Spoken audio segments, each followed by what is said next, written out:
As Zimbabweans mourns the tragic passing away of the anti-2030 active and politician, that is Blessed Geza.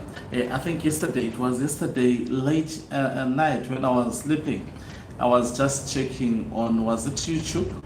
And I saw this journalist, I would not mention his name. Most of the times when opposition political activists are arrested, this time around the other one shot dead, this journalist is always the one who breaks the news. First, it's so weird what is really happening in Zimbabwe. I think there is absolutely no one safe at this moment. That's what I can say. So I saw the news broken by this journalist late night, and I thought because he usually lies. Now when I check on social media, it's all over news that Kudzai Saruwaka was shot dead in South Africa. And they say, this is really sad. Saruwaka is a political activist. I saw he was running a page that was once run by this other activist, and just like that, the activist Traore, yes, he was running the page of Traore, and he is gone just like that. I remember watching an interview with this controversial journalist interviewing him at Blessed Geza's place, purported Blessed Geza's place. Maybe it was a trap for him. That was not even Blessed Geza's place, by this journalist concerned, as well as also individuals who did this job.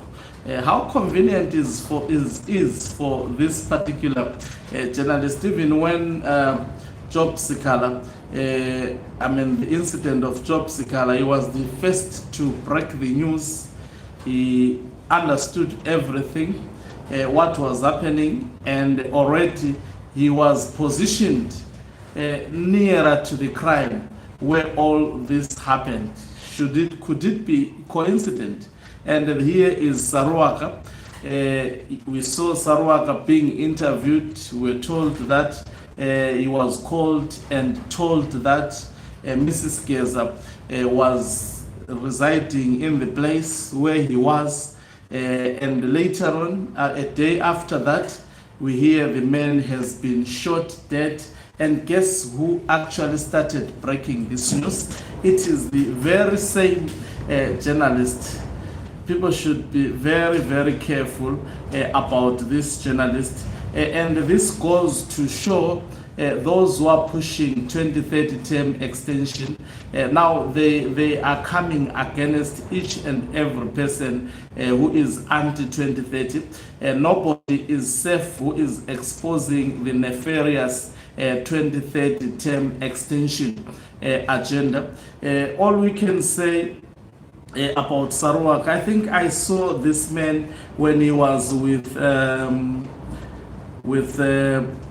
this Baba Beshanduko. That's where I saw him speaking with him during when the Blessed Geza revolution had organized the protest in Zimbabwe. Afterwards, Baba Beshanduko, Baba Beshanduko was actually arrested.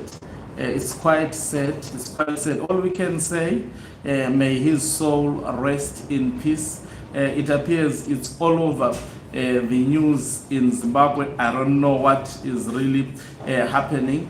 The aim of this is basically to actually intimidate everyone who is involved in the Blessed Geza revolution. So the idea is to target everyone who is working alongside Blessed Geza and assassinate these people. They would also stop at nothing. I've seen they are also accusing some people we have been actually pushing the Blessed Geza revolution. They are making accusations that they were responsible for poisoning Blessed Geza. You should be very, very actually careful about this. This is ZANU-PF. This is Emerson Mnangagwa. He has been working with Central Intelligence Organization. Now what he may want to go is to create confusion, especially amongst the Blessed Geza revolution camp, so that people start pointing fingers at each other. I saw a certain YouTube video whereby they were accusing Rumbi Uncensored, and I was like, these guys, are they crazy? What is going on? So people should be very, very careful. The enemy is all out. It is desperate. It is attempting to survive. It sees the mountain that it has to climb. It sees that all people, all Zimbabweans are actually against this 2030 term extension. And this is why they are going after innocent political activists like Saruwaka. I'm sure Saruwaka was actually lured when he was told, because when that journalist was interviewing him, he said, Saruwaka said he was just told, he received a call to come and see my Geza, that is Mrs. Geza, and when he arrived there, according to the interview, he was saying Mrs. Geza is not at the venue. She just went out, but she will meet with her later. And the following day, he was saying, we are just going to brief you with the logistics and what to do next. I think that was a trap in my view. This Kudzai Saruwaka was trapped by these people.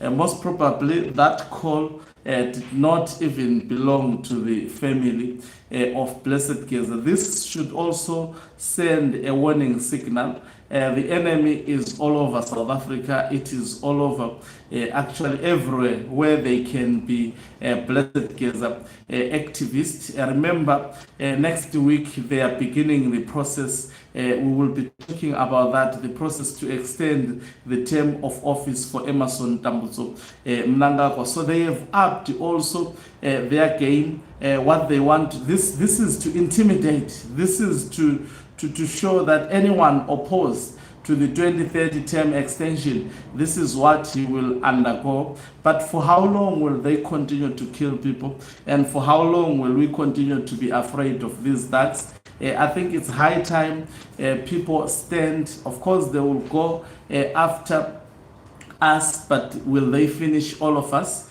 At the end of the day, Mnangagwa is not wanted by the people of Zimbabwe. The people of Zimbabwe are clear that 2030 term extension should never be entertained at all. There should never be any thought of 2030 term extension. We know that this week it is starting with fake constitutional court chamber applications. Those applications by this also journalist who is conveniently positioned, where people are being killed, people are being arrested. And I'm saying, so I know you know this journalist I'm talking about. And I'm saying so just to send a warning. Let us be careful. Don't receive calls from people you don't know. Don't actually make appointments with the people you don't know. Don't open up to people you don't know. These are perilous times, especially if you know that you are fighting for the freedom of Zimbabwe, and somehow you are complementing this struggle to make sure that 2030 term extension will never be entertained. The message from Blessed Geza is clear. He will fight from the grave, and he has actually directed all of us to take it up upon ourselves and make sure that we thwart these 2030 term extensions. Those who are killed may fight against the killers. It's quite sad what is happening. Well, yesterday, I almost wanted to come here, but I thought, no, man, this journalist usually send fake news. And I've seen this other publication which is reporting about this 2 hours ago. It's called International Cable Network. It says Saruaka death exclusive.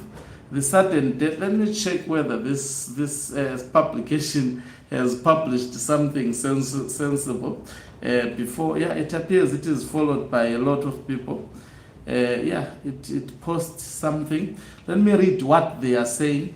It says Sarawaka's death exclusive. The sudden death of vibrant political activist Kudzai Sarawaka yesterday did not happen as a result of ill health, motor vehicle accident, food poisoning, or drowning. The exclusive intelligence detail we have gathered is as follows. Kudzai left Zimbabwe in a half after receiving a tip-off that a team of lethal system operatives has been assigned to deal with him regarding his close association to late Blessed Geza and their spirited anti-2030 campaign. He flew out of Zimbabwe on the 20th of October 2025. Apart from this political activism, Sarawaka was in the mercantile business of branded door and entrance hall rugs, mats, and carpets, which he advertised online. Early November, he received a business call in which a potential client ordered some of his merchandise. On the 20th of November, the first 9,000 Rand was paid into his account. The initial payment was quickly followed by 2 other payments a few weeks later. What surprised Sarawaka and his team was that the client never expedited any of the payment through EFT, but chose to deposit via ATM. After the successive payments, the mystery client went silent and never supplied Kudzai with a delivery address. Sarawaka then tried on several occasions to reach out to the client, but to his surprise, the number was no longer in use. Upon getting suspicious, Kudzai rightfully decided to play safe and report the transaction to the police, who recorded every detail as he provided.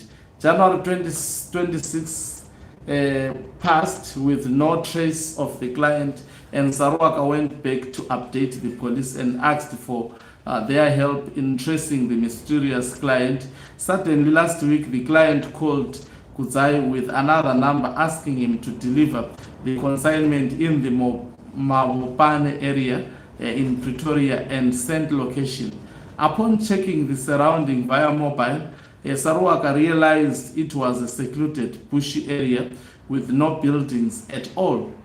In hindsight, Kudzai hired an Uber which took him and his delivery consignment to the given location. As he was about to reach, he called the number and again it was no longer going through. A few moments later, the mysterious client called with another number telling him to come to another location a bit further into bushy area. When Sarawaka arrived at the location, 2 gunmen appeared from the bush and started firing at the Uber vehicle before Kudzai could come out of the car. Sadly, both Sarawaka and the Uber driver died on the spot. While giving feedback to Sarawaka's business associates, police said nothing was stolen from the car, including delivery consignment, for the case to pass as a robbery. A matter file was therefore opened. There will be a follow-up report on this matter on this angle in a few hours. May Sarawaka and the Uber driver's souls rest in eternal peace. This person, how did he obtain the information? I'm worried about what I'm reading here. How did this person obtain the information? It's quite. I'm just asking myself It's very, very bad. As I have said, I think what people should best do is not to trust anyone. These days is perilous times. You can tell these people did not want to be traced. These people knew what they were doing. It was a mistake for him to deliver a consignment in a bushy area. And this thing was conveniently done. This thing was conveniently done, and also it's a system. It has prophets. The prophets prophesied these incidences. They are happening as the prophet said, of which you can see that these things were organized, that it should happen on this day. It's meant to intimidate the 20 people who are against 2030 term extension. It meant to engulf Zimbabweans with fear, to stop fighting this ruthless regime. All we can say is may their souls rest in peace. I think the people of Zimbabwe understand what is happening and who is behind this and who are aiding the system to actually eliminate the people. Thank you very much once again for watching us. If you are watching us for the very first time, please do remember to press the red or black subscribe button so that next time when we beam live, you become the very first one to watch us. You can financially support this channel by pressing the join button and be part of our members who are the heartbeat of this channel. You can equally do so by pressing the thanks button and send us stars. Let's meet on the other side of the live broadcast as we give you more. It appears there is quite a lot that is happening.